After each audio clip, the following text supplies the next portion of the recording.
tunaishi tu kama Mungu anatubarikia tumepata kabunga pale na tunashukuru. Na tunapata na kwa kulala pale na tunashukuru. Lakini maisha ya kuvara buchi hakuna kanguo, maisha ya kulala mubaya vile ndio maisha yetu tuko nayo hapa. Na watoto kusoma, watoto habasoma sikuona hapa bango sibako hapa mwa wakati bali bafukuza juu ya franga.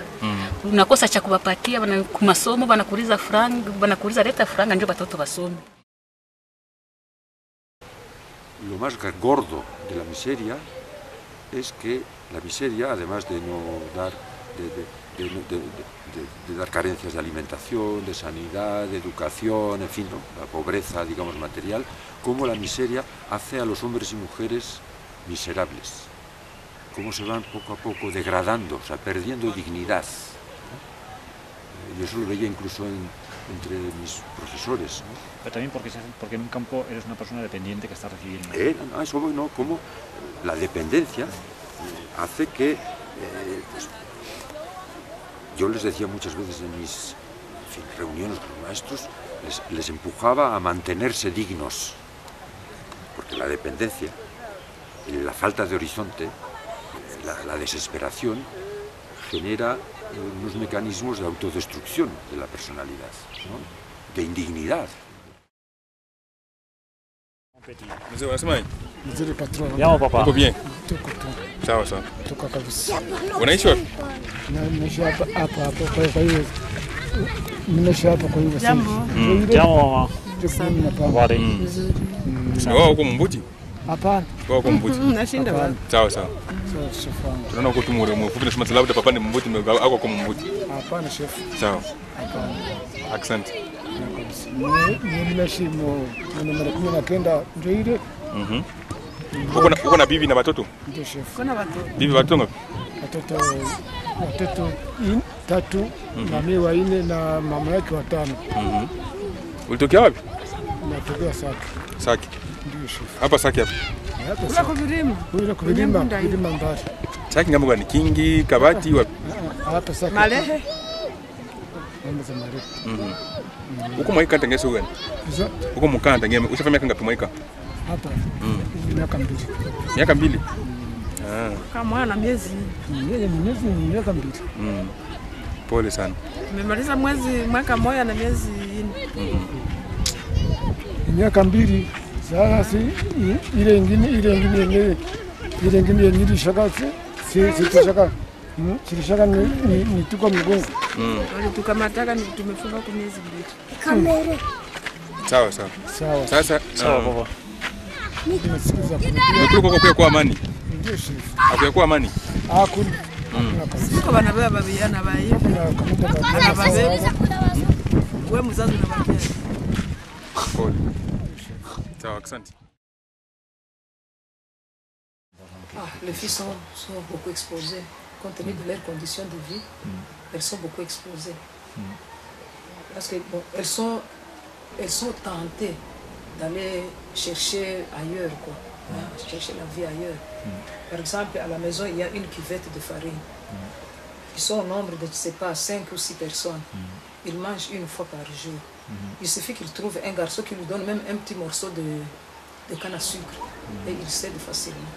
C'est là où vous trouvez des grossesses précoces, vous trouvez des maladies, vous trouvez des mariages précoces, etc. Alors ils ont des relations sexuelles pour la nourriture? Oui, pour la survie. Dans les conditions de vie, on n'a pas l'intention d'aller chercher un homme. Mais on est là, alors à force de causer, vous voyez, les hommes sont rusés. Et ils proposent quelque chose, un bonbon, 100 francs ou je ne sais pas. Et directement, on est obligé d'accepter ce qu'ils demandent.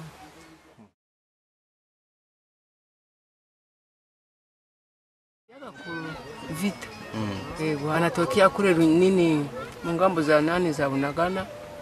Ukuta babiana kwa mwingine, bamingi banakufa, bangini banakuwa wanawatia muwese mu mawese. Bakisha kubawa banakuwa na bakamata. Miguru iko yuru, bichwa jiko chini banakuwa banabashindia mu mawese. Na kulala mu pori na wenyewe wanaenda mu mashamba banakufa na wenyewe wanakuta kwa mwingine wanaua ndo mara tulikimbia. Kazi yabo ni kuongola mimea yenye na komala. Banacha kwanza watu walima. Kwa gisi watu walilima hivi, banacha watu walime maragi kisa kauka, njo banaleta tena fujo kupiganisha watu baende bapigilie maragi baibebe. Ile njo kazi yao. Mais aussi, ils sont désespérés. Ils ne savent pas s'ils vont rentrer chez eux ou pas. Parce qu'ils voudraient rentrer chez eux. Mais comment rentrer? C'est ce que vous trouvez, même si vous lisez sur le visage de certains, vous voyez vraiment qu'ils sont tout le temps tristes. Pourquoi? Parce qu'ils souffrent alors qu'ils avaient chez eux. Ils manquent à manger alors qu'ils avaient leur chez. Qu'est-ce que tu veux dire avec la nostalgie? Douleur de l'étranger. Vous êtes marginalisé, vous êtes négligé. Dans ce cas-là, vous commencez à penser chez soi. Quand j'étais chez moi, quand j'étais chez nous, comment est-ce que je vivais? Vous comparez ça et vous trouvez que tu es désorganisé. Désolé. C'est ça la nostalgie. Tu vois qu'il y a beaucoup de personnes ici qui se sentent comme ça? Oh. Là, tout déplacé. Tout déplacé vraiment de la guerre. Na tunazishusha juu tunajua kisi hatuko kwetu. Senye imbu iko kwa watu haipataki nguvu. Kama imbu iko kwao inapata nguvu. Donc nous sommes presque des esclaves, quoi. Tu vois, donc on n'a pas la liberté ici à cause de cette insécurité. Il y a des camps ici de déplacés. Ces déplacés restent là-bas. Ils ne peuvent plus retourner chez eux.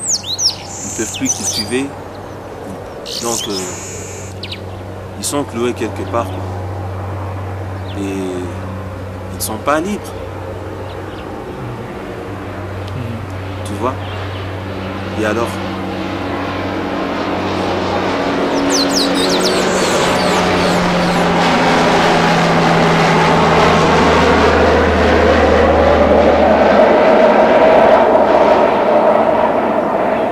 Donc on est traité comme des esclaves. Si un esclave meurt, on l'enterre, on ne va pas demander pourquoi il est mort. Tu parles de la population en général, non? Bon, moi, si. Moi, c'est un cas général du Nord Kivu. Et les gens sont fatigués. Et du Sud Kivu. Les gens sont fatigués. Très fatigués.